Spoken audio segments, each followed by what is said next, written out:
네, 생명존중 5주차 강의 2교시 시작하도록 하겠습니다. 우리가 바로 1교시에는 낙태, 즉 임신중절이란 어떻게 정의가 되는지, 근데 우리나라에서는 바로 이 낙태, 임신중절이라고 하는 것이 사실은 그 불법이에요. 그래서 형법이라든가 이런 데서 그 낙태를 했을 경우에 어떤 처벌 규정이라든가 이런 것들이 이제 정해져 있었죠. 그런 과정에서 대부분의 선진국들, 대부분의 이제 국가들이 낙태를 비교적 자유화하는 그런 이제 추세에 있었고, 우리나라에서도 그러한 목소리들이 불법적으로 시행이 되어 왔었던 그런 낙태에 대해서 조금 더 법태두리 안에서 자유롭게 허용을 하도록 해달라는 그런 목소리들을 갖다 이제 많이 내게 됐고, 말씀드렸던 것처럼 청와대 청원에서도 20만이 넘는 그런 청원이 있어서, 예, 그 당시에 이제 청와대 수석이, 예, 그 국민들한테 이제 다시 이야기를 하는 그런 일들도 있었던 거죠. 그리고 드디어 우리나라에서도 그런 검토들이 이제 진행이 돼서, 그래서 최근에는 이제 헌법 불합치라는 그런 이제 결정을 갖다가 헌법재판소에서 이제 내리게 됐었던 거죠. 그러나 실질적으로 이제 우리 사회에서는 이 낙태, 임신 중절이라고 하는 것이 굉장히 어떤 부정적인 그런 형태로 치부가 됐었고, 또 그러한 과정에서 사실은 굉장히 고통스러워하는 사람들이 많았고요. 그래서 2교시에는 바로 임신 중절을 경험한 사람들의 이야기를 들음으로써 본인이 어떠한 그 어려움들이 있었는지에 대한, 또 어떤 심리적인 그런 이제 경험을 했었는지에 대한 이야기를 같이 한번 보시겠습니다. 어떻게 자궁이 너 거냐? 그때 제가 대답했던 말이 내 내장이라고.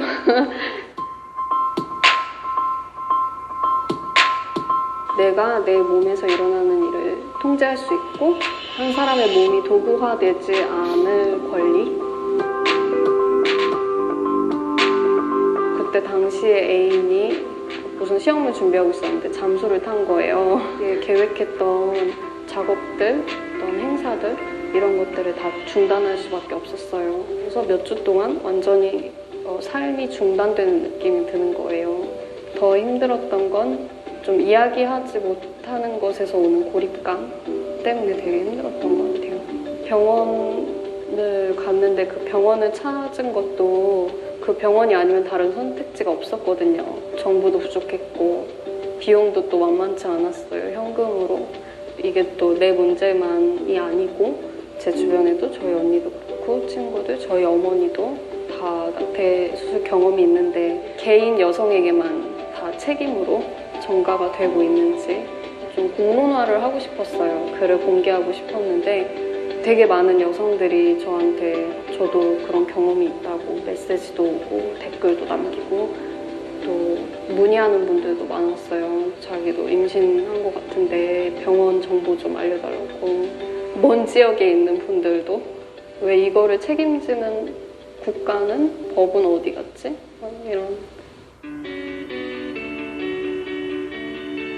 해방감이 들 것 같아요. 그거 정말 될까? 되면 어떡하지? 진짜 신나겠다 막 이러면서. 또 한편으로는 씁쓸하기도 하고, 왜 이제서야 이런 게 됐지? 이게 죄 불법이 되면 안 되는 건데, 쟤는 낙태했기 때문에 우울증에 시달릴 거고 앞으로 인생이 아주 힘겨울 거다, 이런 식으로 마치 낙태를 하면 엄청난 대단한 비극이 되고 출산을 하면 대단한 무슨 행복이 오는 것처럼 말하는 신비화된 게 너무 많잖아요. 모성에 대해서도 그렇고 출산에 대해서도. 임신을 꼭 해야 하고 인간이, 특히 여성이면 출산을 해야 한다는 그것부터 좀 깨줬으면 좋겠어요.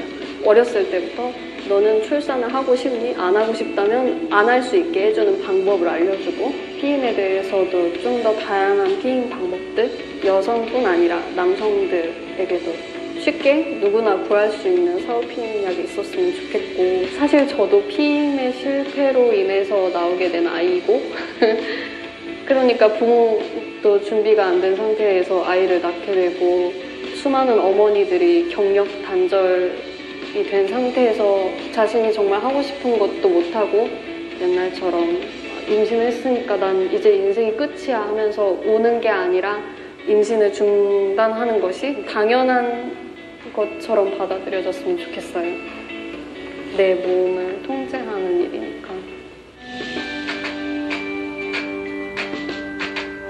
더 많은 여성들이 더 멀리 여행을 다니고 더 많이 새로운 걸 시도하고 새로운 상상을 더 많이 할 수 있게 될 것 같아요. 옛날에는 낙태라고 불렀대, 임신 중단을.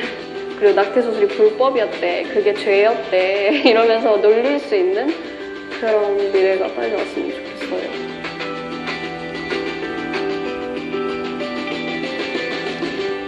네, 이러한 임신 중절을 바라보는 다양한 의견들 많이 있고요. 또 그런 것들을 사실은 제가 이제 여러분들한테 이제 보여드리려고도 생각을 했었는데 저희가 정해진 그런 강의 시간 때문에 다 못 보여드렸고, 요 정도만 이제 소개를 해드렸어요.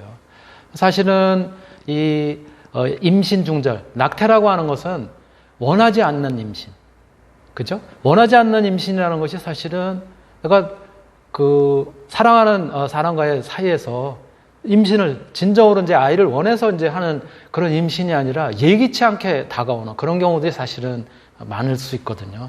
그러한 것들을 자기 결정권을 갖다 통해 가지고 그래가지고 하게 되는 이제 그런 이제 행위가 우리가 이제 낙태라고 이제 할 수가 있는데요.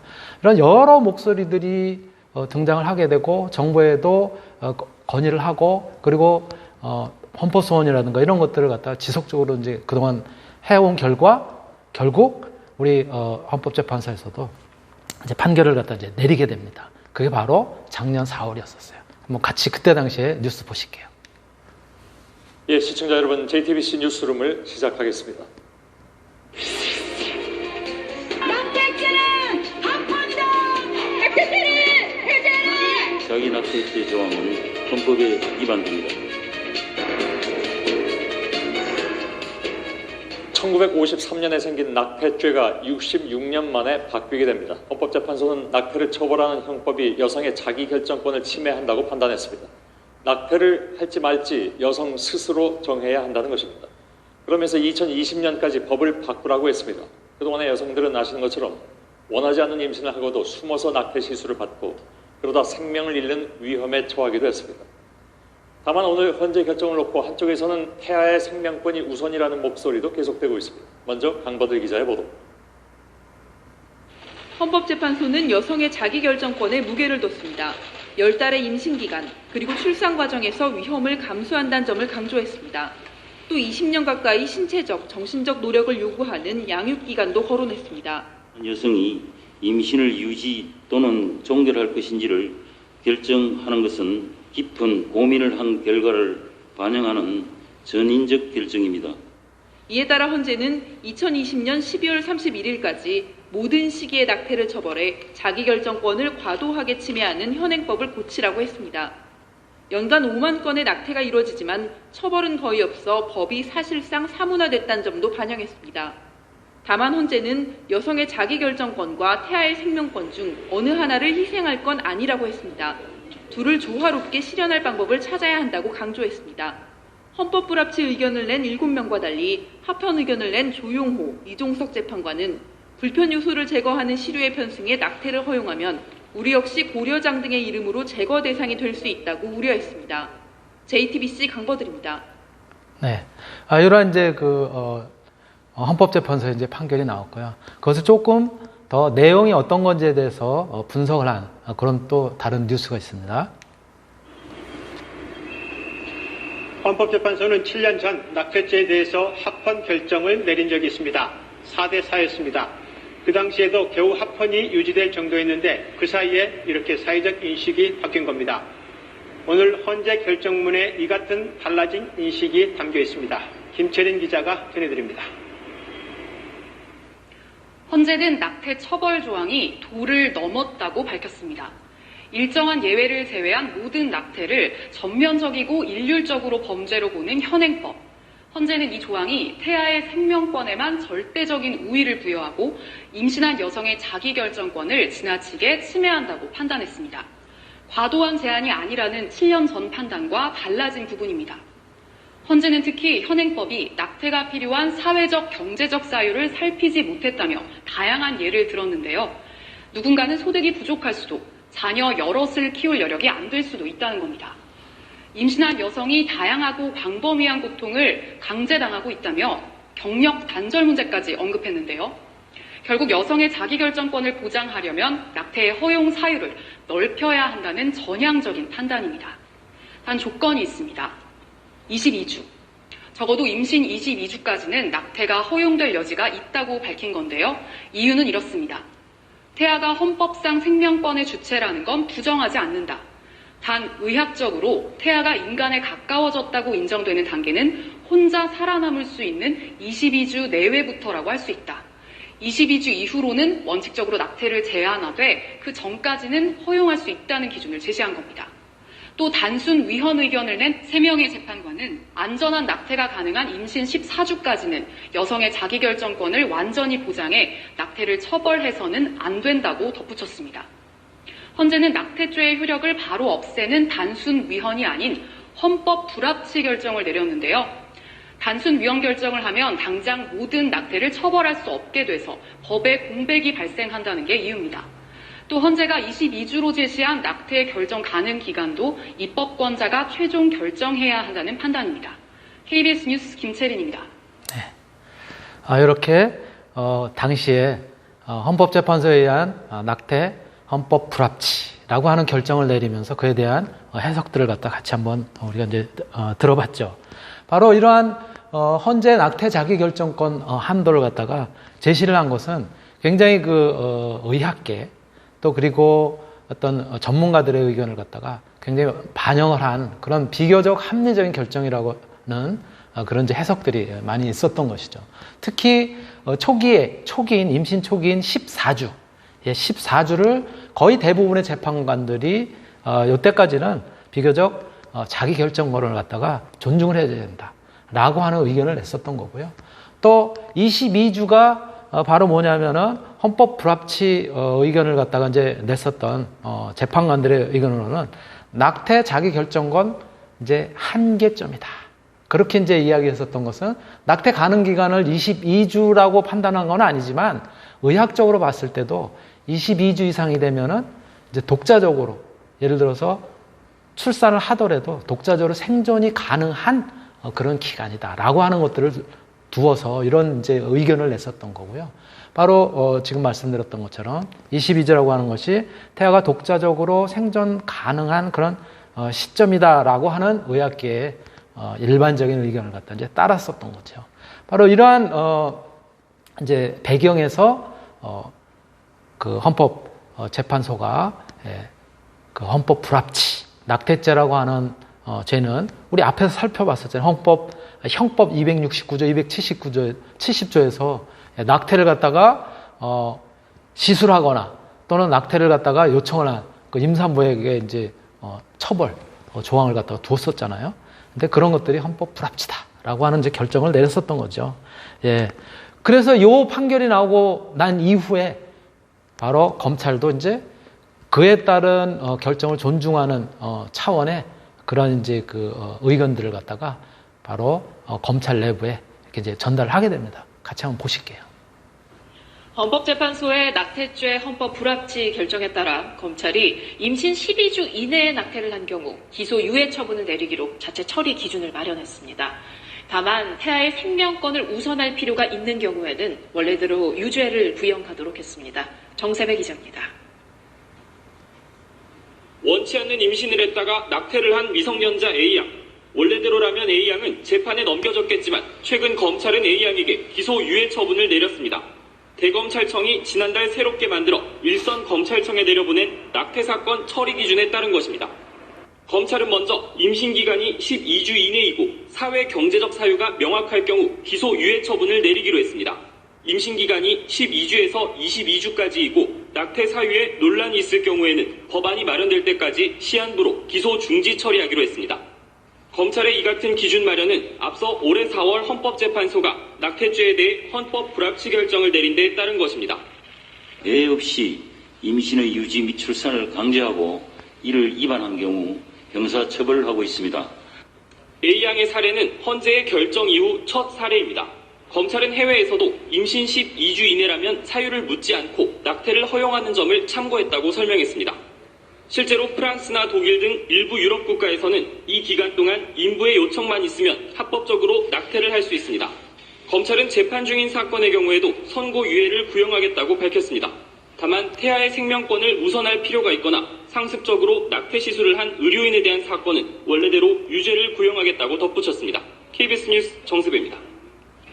네, 바로 이렇게 헌법재판소의 결정을 갖다가 실질적으로 검찰청에서도 이제 반영을 해서 이러한 의견들을 냈었던 거고요. 그럼에도 불구하고 태아의 생명권을 갖다가 존중해야 되는 그런 일에 대해서는 분명하게 어떤 처벌 조항을 갖다 적용을 해야 된다라고 하는 의견이었었던 거예요. 그래서 또 다른 예는 사실은 생명권들이 존중이 돼야 되는 그런 사례입니다. 같이 한번 보실게요. 출산을 불과 6주 앞둔 34주차 임신부에게 불법 낙태 수술을 한 혐의로 한 산부인과 의사가 구속됐습니다. 제왕절개를 통해 나온 아기가 당시 울음을 터뜨렸다는 의료진의 진술을 확보한 경찰은 의사에게 살인죄까지 적용했습니다. 이세영 기자입니다. 지난해 3월 서울 한 산부인과 의사가 제왕절개 방식으로 낙태 수술을 했습니다. 헌법재판소가 밝힌 낙태 허용 기준 22주를 훌쩍 넘긴 임신 34주였습니다. 경찰은 지난 5월 낙태죄와 함께 살인죄까지 적용해 의사를 구속했습니다. 낙태 수술 당시 제왕절개로 나온 아기가 살아있었다는 첩보를 받은 겁니다. 경찰은 수술 후 태어난 아기가 울음을 터뜨렸다는 의료진 진술, 그리고 태어나기 전 찍은 초음파 사진에서 아기 건강 상태에 문제가 없었던 점으로 미뤄 의사가 아기의 생사를 판별할 수 있었고 의도적으로 살해한 걸로 보고 있습니다. 현행법상 태아 낙태는 이유와 시기 등을 따져 낙태죄만 적용받지만 태어난 아기의 목숨을 빼앗을 경우 살인죄로 처벌됩니다. 34주라고 하면 생생만에 가까운 그 활동을 할 수 있는 상태다라고 말할 수 있죠. 당연 거부했어야 될 같은 의사로서 상당히 좀 자괴감을 느끼죠.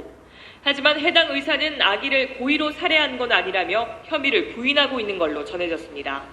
경찰은 낙태 수술을 받은 여성은 살해 의도가 없었다고 보고 낙태 혐의만 적용해 입건했습니다. SBS 이세영입니다. 네, 이런 사례들도 있었어요. 그래서 사실은 이제 이러한 것들이 현실적으로 지금 일어나고 있으니까는, 그리고 헌법재판소에서 2020년 올해잖아요. 올해 12월 31일까지 빨리 법안을 갖다 마련하라고 했는데도 불구하고 바로 얼마 전, 며칠 전까지도 사실은 그런 움직임이 전혀 없었어요. 그래서 지난 여름에도 사실은 낙태죄 폐지 4달밖에 남지 않았는데 21대 국회에서 대체 입법을 갖다가 법안을 갖다 낸 게 한 건도 없었다라고 하는 그런 뉴스도 신문지상에서 보도가 됐고요.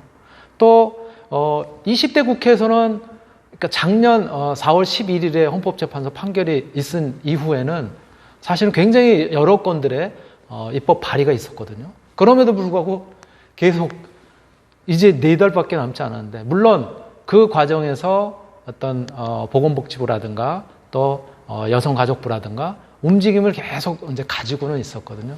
또 저도 역시 이제 이 부분을 계속 모니터링을 하고 있었는데 드디어 오늘 아침 제가 수업하기 전에 그 입법 예고를 했습니다. 그 뉴스, 진짜 따끈따끈한 뉴스 같이 한번 들어보시겠습니다. 정부가 낙태를 임신 초기인 14주까지 허용하는 내용의 법 개정안을 오늘 입법 예고합니다. 낙태죄 전면 폐지를 주장해온 여성계는 정부가 14주로 한정해 사실상 새로운 처벌 기준을 만드는 거라며 크게 반발하고 있는데요. 김채린 기자가 보도합니다. 낙태 처벌 조항에 대한 개정 논의가 1953년 형법 제정 이후 처음으로 본 궤도에 오릅니다. 정부는 임신 초기인 14주까지의 낙태를 허용하는 형법과 모자보건법 개정안을 오늘 입법 예고합니다. 개정안에는 현재 성범죄 피해 등 임신 24주까지 낙태가 허용되는 대상에 사회 경제적 사유도 새롭게 포함됩니다. 모든 낙태를 일률적으로 처벌하는 것은 헌법에 어긋난다는 헌법재판소 결정에 따른 조치입니다. 법안의 주요 쟁점은 낙태 허용 기간입니다. 앞서 헌법재판소는 태아의 독자적 생존이 가능해지는 임신 22주 내외 전까지는 낙태가 허용될 여지가 있다고 판단했습니다. 특히 재판관 3명은 임신 14주까지는 여성이 조건 없이 낙태를 할 수 있어야 한다고 밝혔습니다. 정부 개정안은 이 같은 헌법재판소 판단을 크게 벗어나지 않은 겁니다. 낙태죄 폐지를 주장해온 여성단체들은 정부가 사실상 새로운 처벌 기준을 만드는 것이라며 강력 반발을 예고했습니다. 여성계 원로 100명은 범죄화가 아닌 원치 않는 임신 예방과 의료체계 마련 등으로 낙태에 대한 정책 방향을 바꿔야 한다고 최근 지적한 바 있습니다. 정부 내 논의 과정에서 법무부 자문기구도 형법의 명확성 문제 등을 이유로 낙태죄 폐지를 권고했지만 받아들여지지 않았습니다. 처벌 규정에 임신 주수를 넣었기 때문에 실효성은 없으면서 그 여성들에게 어떤 위화나 협박을 하는 수단으로만 작용을 하게 될 가능성이 큽니다. 헌법재판소가 국회에 개선 입법을 마련하라고 정한 시한은 올해 말까지입니다. KBS 뉴스 김채린입니다. 네, 오늘 아침에 이렇게 입법 예고를 했어요. 그래서 14주까지는 비교적 자유롭게 낙태를 허용하는, 즉 임신 중자를 허용하는 그런 형태의 이제 기본의 사회 경제적인 그런 이유로도 뭐 22주 혹은 24주 이런 것들은 아마 이제 입법 예고를 했으니까 더 논의가 이제 되겠죠. 바로 이제 이러한 그 오늘 아침에 이제 입법 예고가 있었고요. 그럼에도 불구하고 우리 사회에서는 생명이 중심이 돼야 된다. 아니다. 여성의 자기결정권이 중시돼야 된다라고 하는 찬반이 팽팽하게 진행이 되고 있습니다. 바로 윤리적인 문제를 갖다가 포함을 해서. 그래서 우리 낙태에 대한 찬반의 논거를 갖다가 크게 따져보면은 찬성하는 쪽, 그 다음에 반대하는 쪽. 낙태를 찬성하는 쪽은 친선택론이에요. 즉 여성의 자기결정권을 중시해야 된다. 그래서 뭐라고 얘기하냐면 선택이라는 의미의 초이스고 못못을 갖다가 친숙하게, 그것을 존중하게 라는 의미의 프로가 붙어서 프로 초이스라고 표현합니다. 영어로는. 그래서 낙태 찬성을 하는 친선택론에는 크게 이렇게 소유권 논거, 태어난 여성의 몸의 일부로 여성이 태아에 대한 권리를 가진다. 그리고 생산 논거로서는 여성은 태아를 생산함으로 태아를 마음대로 할 수 있다. 여성이 주도적으로 할 수 있다. 그리고 자율권 논거는 여성의 자신의 삶에 대해서 자유롭게 결정할 권리를 갖는다. 그리고 평등권 논거는 여성이 남성과 동등한 권리를 가지려면 낙태 결정에 관해서도 여성이 주도적으로 결정을 해야 된다라고 하는 얘기고요. 정당방위 논거는 이런 거죠. 여성은 자기 방어와 정당방위의 권리를 갖다 가지게 된다라고 하는 얘기고요. 사생활 침해 논거는 낙태는 임산부의 사생활 문제이지 이 낙태 금지를 정부라든가 다른 사람들이 결정할 수 있는 게 아니다라고 하는 그런 대략 6가지 논거를 갖다 펴고 있어요. 그래서 앞에 자를 갖다 따가지고 소생자, 평정사 이렇게 이제 외우시면 될 것 같고요. 반대하는 측면이에요. 반대하는 측면은 생명은 굉장히 소중한 것이다. 그래서 생명이라고 하는 의미의 life가 들어가고요. 친생명권이에요. 그래서 pro-life 이렇게 이야기를 하고 있고요. 생명 존엄성 논거예요. 그래서 모든 생명은 존엄하며 태아도 인간임으로 마땅히 생명을 보호하고 존중받아야 된다라고 하는 얘기고요. 그 다음에 무고한 인간 신성 불가침 논거예요. 아니 무고한 인간을 갖다 죽이는 행위는 잘못된 거라는 거예요. 태아가 무슨 죄가 있냐는 거예요. 그렇죠? 아무런 죄도 없는 무고한 그런 이제 인간이기 때문에 낙태는 잘못된 것이다 라고 하는 얘기고요. 그 다음에 세 번째가 잠재성 논거예요. 수정란은 태아로 성장을 해서 그래서 성숙한 인간이 될 때까지 무궁무진한 잠재성을 가지고 있다는 거예요. 아까 UCC에서도 봤지만 이 사람이 영웅이 될 수도 있고, 그렇죠? 또 어떤 뭐라 그럴까 천재가 될 수도 있고, 굉장히 이러한 잠재성을 가지고 있는 그런 이제 태아이고, 태아도 인간으로서의 지위를 가져야 된다라고 하는 측면에서 낙태 반대, 즉 친생명론에서는 생무참 이렇게 기억을 해두시면 될 것 같습니다. 바로 이러한 논거를 갖다 이제 가지고 있고요. 또 낙태 윤리성 문제에서는 태아 인격성 문제가 또 등장을 하게 돼요. 태아도 인간인가 하는 문제인 것이죠. 인간의 생명의 시작을 언제로 볼 것인가요? 다니엘 칼란이라고 하는 이 학자는 이렇게 분류를 했습니다. 유전학파, 발달학파, 사회 결과학파에 따라서 조금씩 의견이 달라진다. 이렇게 이야기를 하고 있고, 유전학파는 인간의 유전자를 지닌 모든 존재를 사람으로 규정을 하고 있다는 거예요. 그래서 태아는 임신 순간, 수정이 된 순간부터 인간이다라고 이렇게 표현을 하기도 합니다. 예. 발달학파는 태아를 인간으로 인정하기 위해서는 태아의 어느 정도 발달이 어느 정도 돼야지 태아도 인간으로 인정을 할 수 있는 거지. 수정만 해가지고 진짜 우리가 뭐 표현이 좀 그렇긴 하지만, 예를 들어서 개구리알, 그게 개구리냐라고 이제 볼 수 있듯이, 예. 또 달걀, 예. 유정란이라고 해서 이게 달기냐라고 볼 수 있겠느냐라고 하는 그런 의견이고요. 사회결과학파는 태아의 인간성 여부는 이 결정이 사회에 미치는 결과에 따라서 결정을 할 수밖에 없다라고 이야기를 하고 있다는 거죠. 바로 이런 의견들을 갖다 이제 내고 있는 거고요. 그럼에도 불구하고 낙태에 관한 세 가지 관점들, 특히 세 가지는 이러한 낙태에 관한 의견을 갖다가 굉장히 적극적으로 제시하는 데인데요. 종교계, 법학계, 의학계 입장이 조금씩 또 달라요. 종교계는 특히 이제 카톨릭을 중심으로 해서 수태되는 순간부터 인간으로 취급해야 된다라고 이야기를 하고 있고요. 법학계의 입장은 심장이 뛰는 때 또는 뇌파가 생겨나는 시점을 인간으로 봐야 된다. 그리고 그러나 대법원 판례에 의하면 산모의 진통이 시작되는 순간, 이때부터 인간이다라고 또 규정을 하기도 한답니다. 이렇게 법학계도 또 조금씩 다르고요. 의학계 입장은 인간으로서의 형태를 갖추는 시기, 대략 임신 후 한 12주부터가 인간으로서의 형태를 갖추는 시기, 임신 3개월 정도라고 얘기를 하고 있는 거죠. 이러한 시기부터가 인간이라고 이제 볼 수 있는 거 아니냐. 그래서 결론적으로 보면 보수주의적인 종교적 입장, 그 다음에 자유주의적인 프라이버시라든가 자신과 주변에 대한 책임, 이런 입장들이 비교적 대립하고 있는 그런 형태라고 볼 수가 있는 것이죠. 자, 바로 태아의 성장과 관련해서는 이렇게, 그쵸? 우리 초기에 접합자의 형태를 갖다 띈 접합자 분열기는 거의 수정란으로부터 분열하는 시기예요. 그쵸? 대략 한 2주 정도까지 있고요. 배작이라고 이야기하는 요 시기가 중추신경계부터 시작해서, 눈, 귀, 생식기 정도까지 이렇게 형성이 되는 한 8주 정도. 라고 이야기를 하고 있고요. 8주 이상이 되면은 이제 보통, 이제 의료계에서는 9주 이상은 이제, 어떤 형태가 거의 이제 완성이 돼가는 그런 시기다라고 이렇게 이제 이야기를 하고 있어요. 그러니까 요런 요 성장 과정을 딱 보면은 또, 이게 또 좀 또 다른 것 같고, 그렇죠? 바로 이러한 형태를 갖다 이제 우리가 이제 생각을 할 수가 있는 거고요.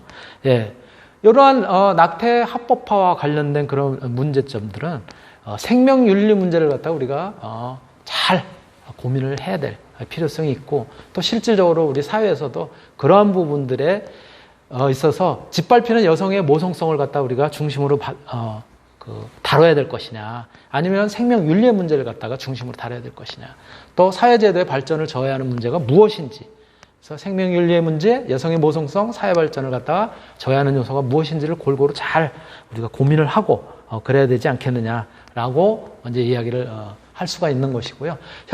현행법상 해결책, 그리고 개선안에서 우리가 고려해야 될 것이 이런 것들이에요.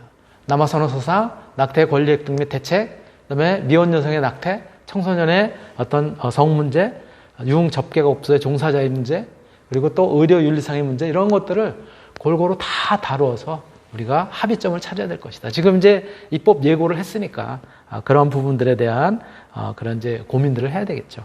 바로 그렇다면 이런 낙태와 관련된, 임신 중절과 관련된 여러분들의 의견은 어떻습니까? 나의 생각을 이렇게 표현을 해주세요. 무엇으로? 보고서로 표현해 주시면 됩니다. 제가 준비한 내용은 오늘 여기까지고요. 여러분들은 이렇게 낙태에 대해서 찬성을 하는지 반대를 하는지, 또 어떠한 이유에서 찬성을 하고 어떠한 이유에서 반대를 하는지에 대한 그런 것들을 갖다가 보고서를 작성해 주시면 될 것 같고요. 구글 클래스룸에도 제가 과제로 또 부여를 해 놓겠습니다. 오늘 제가 준비한 내용은 여기까지고요. 오늘 강의 마치도록 하겠습니다.